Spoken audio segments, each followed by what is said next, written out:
Salam Kopastus.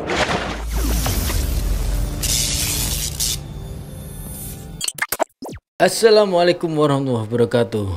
Salam Kopastus. Jumpa lagi bersama DJ Pansos.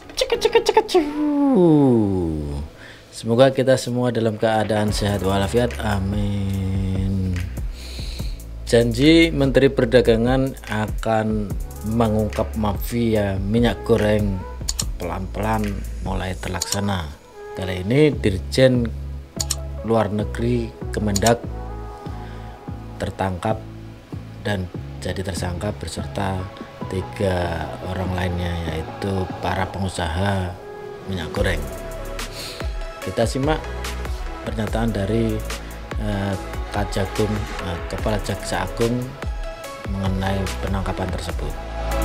Yang pertama, pejabat eselon 1 pada Kementerian Perdagangan bernama IWW, Direktur Jenderal Perdagangan Luar Negeri, Kementerian Perdagangan, dengan perbuatan tersangka telah menerbitkan secara melawan hukum persetujuan ekspor terkait komoditi crude palm oil atau CPO dan produk turunannya kepada Permata Hijau Group, Wilmar Nabati Indonesia, PT Multimas Nabati Asahan, dan PT Musim Mas. Penangkapan Dirjen Kemendak beserta 3 perusahaan tersebut, 3 direktur perusahaan tersebut sebenarnya atas sesuai apa yang disampaikan oleh Menteri Perdagangan pada saat itu, pada saat apel atau rapat di DPR. Kita simak pernyataannya. Jadi Pak Ketua, saya baru dikasih tahu oleh Pak Dirjen Perdagangan Luar Negeri, hari Senin sudah ada calon TSK-nya. Assalamualaikum warahmatullahi wabarakatuh. Salam sejahtera bagi kita semua. Menanggapi pernyataan Kejaksaan Agung terkait dugaan gratifikasi atau suap pemberian izin persetujuan ekspor minyak goreng yang melibatkan Direktur Jenderal Perdagangan Luar Negeri Kementerian Perdagangan, kami menyatakan dengan tegas Kementerian Perdagangan tetap dan terus mendukung proses hukum yang tengah berjalan saat ini. Kementerian Perdagangan juga siap memberikan informasi yang diperlukan dalam proses penegakan hukum. Penangkapan tersebut mendapat respon dari anggota DPR RI Fadlizon. Apa komentar dari Fadlizon? Kita simak.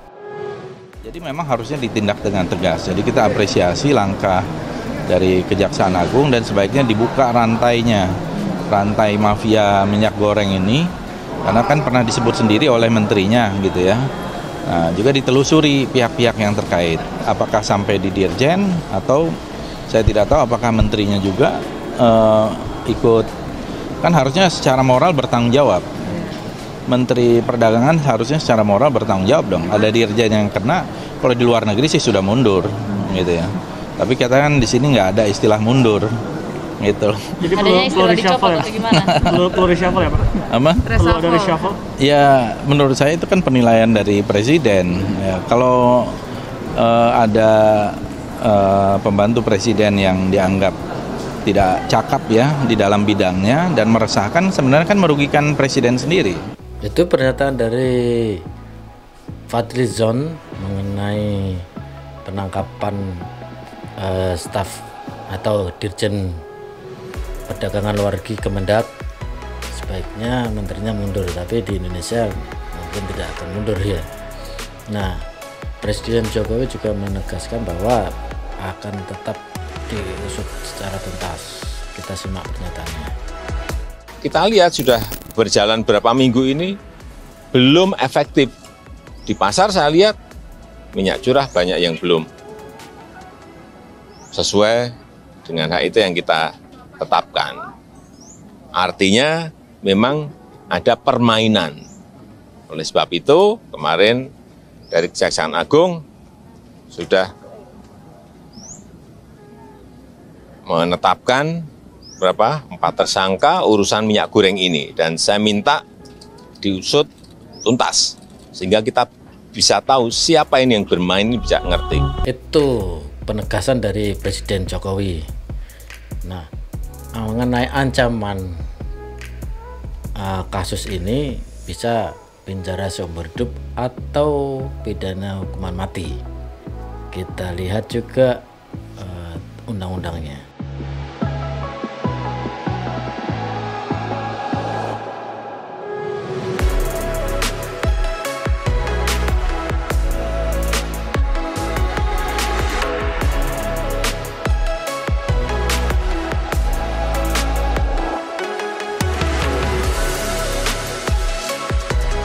Jadi Dirjen Perdagangan Luar Negeri Kementerian Perdagangan ditetapkan sebagai tersangka oleh Kejagung beserta 3 perusahaan lainnya yang bermitra dengan Kementerian Perdagangan.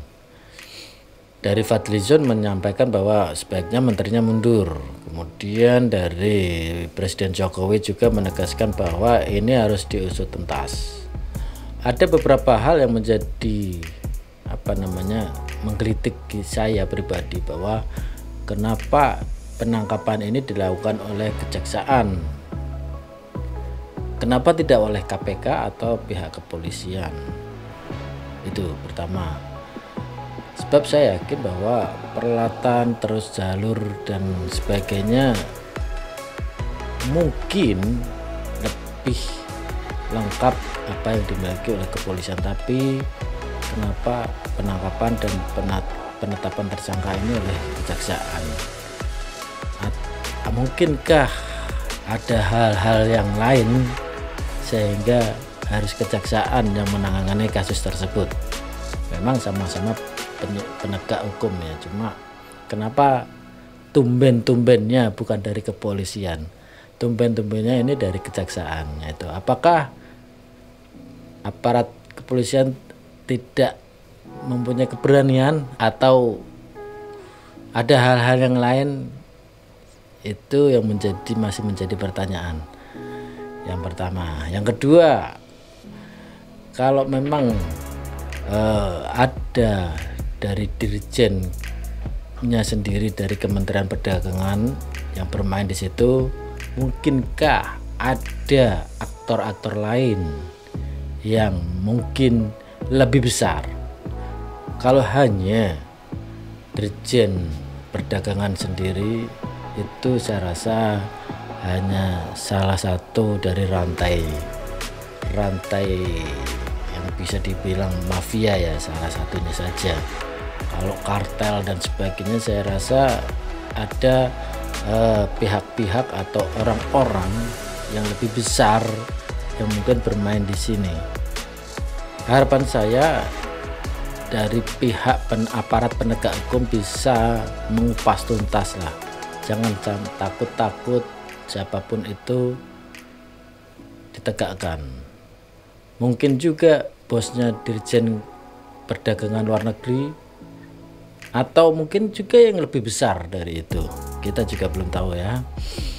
Nah, butuh tekad dan keberanian yang luar biasa untuk mengungkap atau mengupas tuntas masalah minyak goreng ini, karena memang sudah jelas sangat merugikan. Karena Indonesia merupakan negara terbesar produksi crude palm oil atau CPO ini, atau minyak sawit mentah ini. Tapi kenyataannya di Indonesia malah tidak bisa memenuhi kebutuhan dalam negerinya sendiri. Itu yang menjadi persoalan. Apa yang mungkin bisa dibentuk, yaitu bisa dari sisi korupsi atau yang lain sampai instabilitas negara mungkin ya, karena memang cukup berdampak terhadap masyarakat. Itu menurut pendapat saya. Semoga apa yang diharapkan oleh Presiden bisa terlaksana.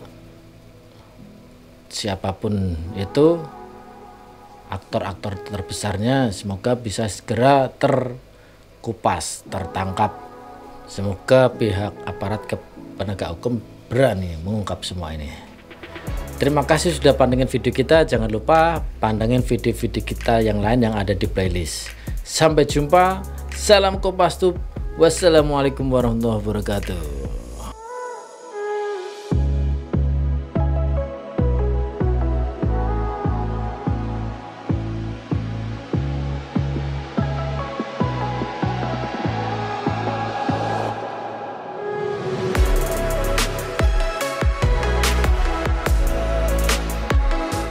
Salam Kopastus.